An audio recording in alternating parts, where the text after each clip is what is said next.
అన్న మీ పేరు ఏంటన్నా? నా పేరు జల్లా నాగార్జున యాదవ్. మీదేవరన్నా మీది? మాది బొప్పరాజుపల్లి అనుపల్లి పంచాయతీ రామచంద్రాపురం మండలం. ఓకే అన్న, మీ ఎద్దు పేరు ఏం పేరు అన్న? ఇది మా ఎద్దు పేరు బాద్షా. బాద్షా. ఓకే అన్న, ఇప్పుడు ఈ వద్దుకి ఎంత వయసు ఉందన్న సుమారుగా? ఈ వద్దుకి ఇప్పుడు నాకు తెలిసి ఒక 7 సంవత్సరాల వయసు ఉంటుంది. ఇది మా ఇంటే పుట్టింది.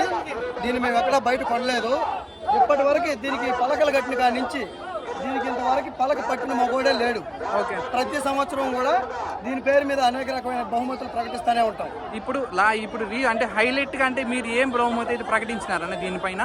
లాస్ట్ ఇయర్ ఒకసారి మా ఎద్దు పట్టుకుంటే ఎద్దు ఫ్రీ అని చెప్పి ప్రకటించాం. ఎవరు పట్టుకుంటే ఈ ఎద్దుని మనిషిని పలకతో పాటు ఎద్దు కూడా ఫ్రీ. ఎద్దు కూడా అదే ఇప్పుడు కూడా ఉంది. ఈ సంవత్సరం కూడా ఎవరైనా పట్టుకుంటే ఎద్దుని ఆ ఎద్దునే ఫ్రీగా ఇచ్చేసారట్టుగా అన్న. ఇప్పుడు ఈ ఎద్దుని ఎవరన్నా కానీ వచ్చి అడిగి నాకు కావాలి అంటే ఏదైనా గొప్ప ప్రైస్ చెప్తే మీరు ఏమైనా అమ్మే ఉద్దేశంలో ఉన్నారా? ఖచ్చితంగా ఎట్టి పరిస్థితుల్లో అమ్మే ఉద్దేశం లేదు. మా ఇంటి పుట్టిన ఎద్దు. ఇది పుట్టినప్పటి నుంచి మా ఇల్లు చాలా బాగుంది. ఇది చనిపోతే మేమే మన ఇంట్లో కుటుంబ సభ్యుల్లో ఒకటి మిస్ అయితే ఎంత మేము బాధపడతామో ఆ విధంగా బాధపడుతూ అన్ని కార్యక్రమాలు చేసి మా ఇంటికాడ చేస్తాం. ఓకేనా, ఇప్పుడు ఈ ఎద్దుని ఒక సంవత్సరం మేపడానికి మీకు సుమారుగా ఎంత ఖర్చు అవుతుంది అన్న? ఒక ఎద్దుని సంవత్సరం అంటే కాదు కానీ నెలకు సుమారుగా 10,000 దాకా ఖర్చు అవుతుంది. 10,000 అన్ని రకాలుగా. ఓకే, ఈ పండగకి ఇప్పుడు ఇది మీ ఊర్లో జరుగుతుంది కాబట్టి మీకు ఖర్చు తక్కువ, అంటే బాడిగలు కానీ తీసుకుపోవడం తీసుకురావడం.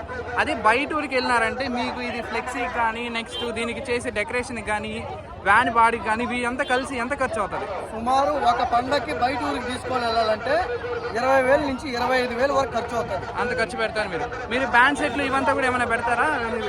ప్రతి ఎక్కడ అవకాశం ఉంటే అక్కడ బ్యాండ్ సెట్ పెడతాము. కొన్ని ఊర్లో కండిషన్స్ పెట్టుకుంటారు బ్యాండ్ సెట్ పెట్టకూడదు అనేసి. అటువంటి ఊర్లో మన వల్ల డిస్టర్బ్ కాకూడదు కాబట్టి పెట్టాము. ఓకే అన్న, ఇప్పుడు మీకు జల్లికట్టులో ఇప్పుడు అనుభవం ఉంది కదా, మీరు ఇప్పుడు ఈ ఎద్దుని అల్లిలేక వదులుతారు కదా, ఎవరికి కొంతమందికి దెబ్బలు తగులుతాయి, కొంతమంది ఇబ్బంది పడతారు కదా, అలాంటి వాళ్ళకి ఇలా పట్టండి అని ఏమన్నా మీరేమైనా సజెస్ట్ చేస్తారా? అంటే మా ఊర్లో ఉన్నప్పుడు ప్రతి ఒక్కరికి జాగ్రత్తలు చెప్పడం అయితే ఆనవాయితీగా జరిగేది బ్రదర్. ఈ ఊరే కాదు ఏ ఊరైనా మనం బయట ఊరికి వెళ్ళినప్పుడు పట్టడానికి వెళ్ళినా కూడా అవే జాగ్రత్తలు చెప్తాము.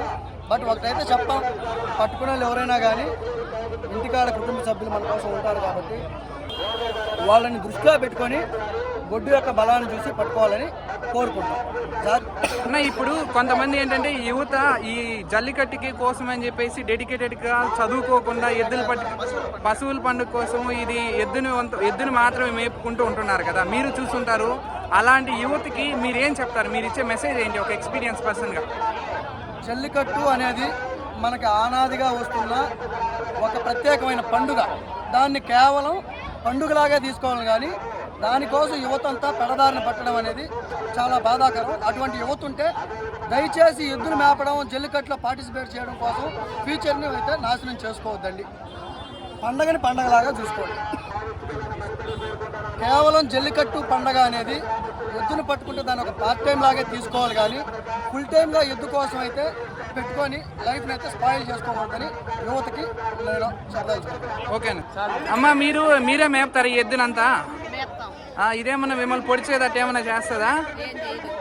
ఇది మీ ఇంట్లో ఒక బిడ్డలాగా చూస్తారా లేకపోతే ఎలా చూస్తారు? మీ ఇంట్లో బిడ్డలాగానే చూస్తారు. మీరు ఏమున్నా కానీ దానికి పెట్టడం మంచి చెడ్డ అన్ని మీరే చూసుకుంటారు. మీ ఇంటాయని బాగా చూస్తారా మీరు బాగా చూస్తారు ఈ ఎద్దుని? ఇద్దరు బాగా చూస్తారు. మిమ్మల్ని ఏమన్నా కుమ్మేది అట్ట ఏమన్నా చేస్తుందా? వేరే వాళ్ళు రానియదు. అంతే, అంత రోషం పౌరుషం ఉన్నది. అన్న మీరు చెప్పండి ఒక మాట, ఇప్పుడు ఎద్దుకి రోషం రావడానికి ఏమన్నా నాటు వైద్యం నాటు మందులు అట్ట ఏమన్నా పెట్టలేదు? ఏమీ ఉండవు బ్రదర్. పండుగ వస్తే ఈ నెల వచ్చిందంటే ఎద్దు కూడా ఒక ఉత్సాహం, ఆ ఉత్సాహంతో ఎద్దు పోతా ఉంటుంది. అంతే తప్ప ఇంకేం లేదు. మిగతా అంతా పుకార్లే, ఎంత అందరూ చెప్పి అంతా పుకార్లే. ఓకే అన్న, థ్యాంక్ యూ అన్న. ఈ ఎద్దు పేరు వచ్చి బొప్పరాజుపల్లి బాద్షా అంటే బ్రాండ్ అంతే. ఓకే అన్న. ఎన్టీఆర్ పలకతో స్టార్ట్ అయిన ఈ బ్రాండ్ బడి సుధాతో కొనసాగుతానే ఉంది. ఓకే అన్న.